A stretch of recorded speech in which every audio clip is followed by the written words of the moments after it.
Joining me right now to talk to us about all of these plans and what the spending plan means is New York Congresswoman, House Republican Conference Chair, Intelligence Committee and Armed Services Committee member Elise Stefanik. Congresswoman, it's always a pleasure to see you. Thanks so much for being here this morning. Good to be with you, Maria. So what are your takeaways on all of this? Let's go through some of the new developments that we know this morning, and that is that Kyrsten Sinema and Joe Manchin apparently have agreed to go along with a 15% minimum tax. Joe Manchin also said that he told President Biden his bank surveillance idea is a no-go. And then, of course, we've got this billionaire's tax, all of which does not appear to be enough to pay for all of this spending that they want to do on climate and social programs. Your take? Well, first of all, the American people should know that what the Democrats are discussing is the largest tax increase in our nation's history, but it's also the largest spending bill in our nation's history. This is over $5 trillion, and that's taxpayer dollars. So even when President Joe Biden says it costs nothing, it costs the American people over trillions of dollars, which we do not have. We are already facing historic levels of debt and deficit under this administration. But the policies are also far left socialist policies that this bill is absolutely riddled with. You talked about the IRS agents. The Democrats want to pass an army of IRS agents, doubling the number of people who work for the IRS who will be able to spy on every working American's bank account. The tax increases would be a tax on innovation, on success, and would make us less competitive around the world, particularly challenging when we see a rising China. So this is a bad deal. It's full of socialist policies. The devil is always in the details, Maria, though. So over the next couple of days, we will see if many of the Democrats break their promises to the American people and go along with this far left socialist package as Joe Biden just does what the progressives want. Well, I don't understand how he continues to get away with coming out publicly and lying to our faces, telling us that this costs nothing. I mean, how is it that he's not called on explaining that? It's obviously at least $2.5 trillion, but that means that all those gimmicks we're supposed to believe, like some of these federal programs, go away, which we know they're not going away, which actually, when they don't go away, come to your number, which is $5 trillion. You know, he also said that the border is closed. He said that he's been to the border, which there's absolutely no evidence of. Is there ever going to be any, accountability where he's forced to actually tell the truth to the American people?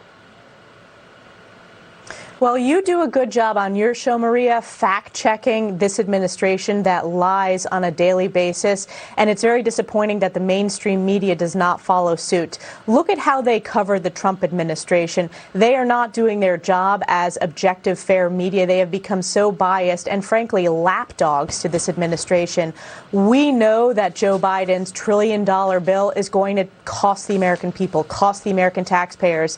And despite the media's inability to cover this, the American people are smart. Voters are smart in my district. They know that not only will they be paying this bill, but their grandchildren and future generations will be paying this bill. And you brought up the border. This is another issue that the mainstream media continues to try to sweep under the rug. We are facing the most significant crisis at our southern border in over 30 years. In September alone, it was the highest number of illegal border crossings on our southern border in our nation's history. This is crisis after crisis under this administration, and we need to hold them accountable, which is why Republicans are fighting back, and we are focused on winning back the majority next November. We have to save our country.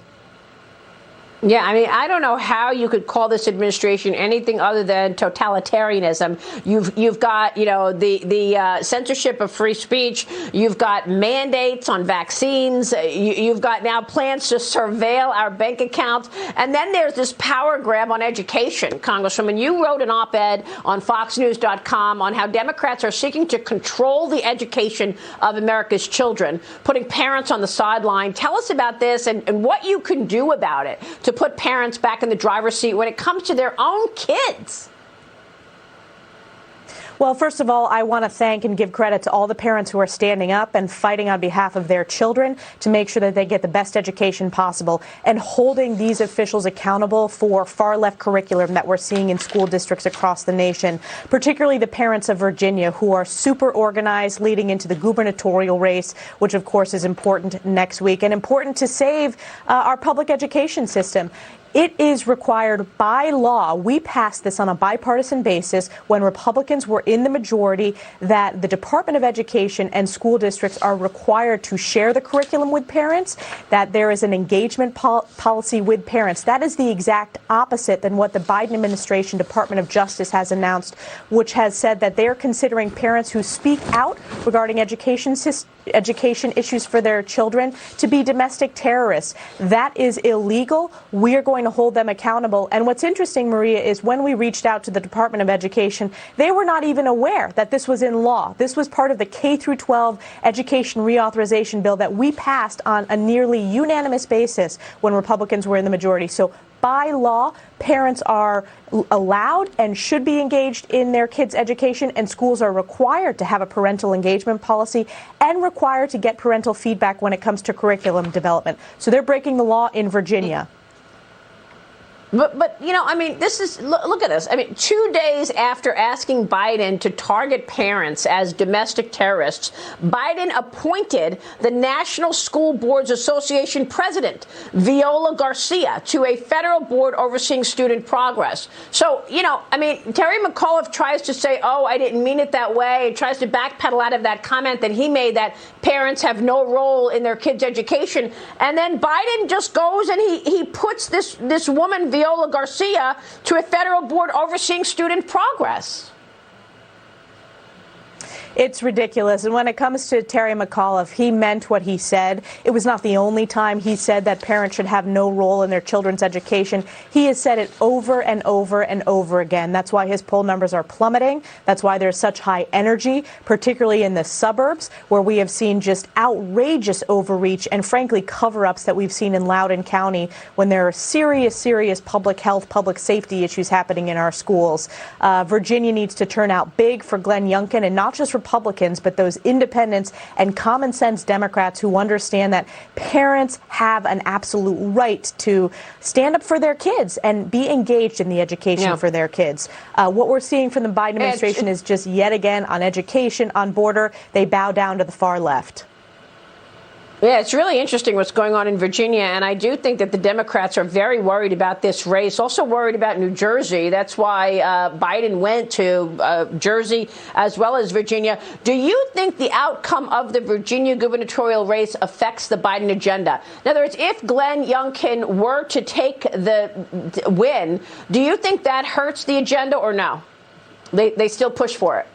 Well, it's a great question. The fact that the Virginia race is even close and in single digits, that is a win for the Republican agenda, because I talked to a lot of very scared Democrats who are very scared to take this vote when it comes to this $5 trillion reconciliation bill. They know that the American people disagree with this agenda. They know that as the American people learn more and more about these socialist policies, that they're going to lose support. I actually, in upstate New York, we have many quote-unquote moderate Dems who are anything but moderate. They vote lock, stock, and barrel with Nancy Pelosi. They are worried about being on the ballot next November because they've broken their promises to their constituents. They're not being bipartisan, as Joe Biden promised in his inaugural address. They are being the most partisan Democrat majority and Democrat presidency in our nation's history. So I do think it affects the overall agenda because Democrats are not going to be able to push through these progressive issues, which is why there's such hysteria right now trying to get a deal on this reconciliation package before next week.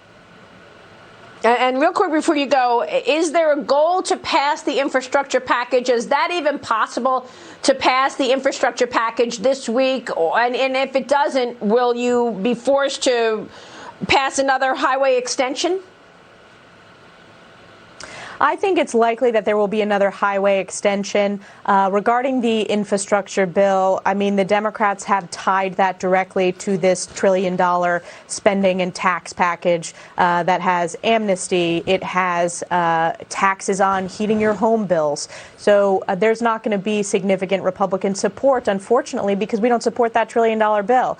If the Democrats were serious about passing bipartisan infrastructure, they would actually be bipartisan about it and reach out to the Republicans in the House to truly craft an infrastructure bill. And they haven't done that from the beginning. Yep. Elise Stefanik, it's great to see you once again. Thanks so much for being here. We appreciate it. We'll be watching all the developments. Thanks, Maria.